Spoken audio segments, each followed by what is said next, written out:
ഇസ്രായേലിനേക്കാൾ 10 ജനസംഖ്യ കൂടുതലാണ് ഇറാന്റേത്. 5,80,000 സജീവ ഡ്യൂട്ടിയിലും 2,00,000-ലധികം റിസർവ് ഉദ്യോഗസ്ഥരും ഇറാനുണ്ട്. എന്നാൽ ഇസ്രായേലിനെ 1,69,000 സജീവ സൈനികരും 4,65,000 റിസർവ് സൈനികരും 8,000 പേർ അർദ്ധ സൈനികരും ഉണ്ട്. വ്യോമശക്തിയിൽ ഇസ്രായേലിന് 612 വിമാനങ്ങളും ഇറാന് 551 വിമാനങ്ങളുമുണ്ട്. F-15, F-16, F-35 തുടങ്ങിയ അത്യാധുനിക യുദ്ധവിമാനങ്ങൾ ഇസ്രായേലിനുണ്ട്. അയൺ ഡോം, ഡേവിഡ് സ്ലിംഗ് ആരോ പോലെയുള്ള വ്യോമ പ്രതിരോധ ഇസ്രായേലിനുണ്ട്.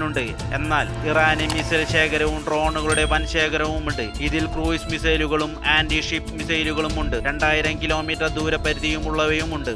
ആയുധ ശേഖരത്തിൽ ഇസ്രായേലിനാണ് മുൻതൂക്കമെങ്കിൽ കരശക്തിയിൽ ഇറാനാണ് മുൻതൂക്കമുള്ളത്. 1370 ടാങ്കുകൾ ഇസ്രായേലിനും 1996 ടാങ്കുകൾ ഇറാനുമുണ്ട്. ഇറാന്റെ കപ്പൽ ശക്തി 101 ഇസ്രായേലിന്റെ 67, കൂടാതെ 19 അന്തർവാഹിനികൾ ഇറാനും ഇസ്രായേലിന് 5 എണ്ണവുമാണ്. ഇതിനു പുറമെ ലോകശക്തികളായ അമേരിക്കയും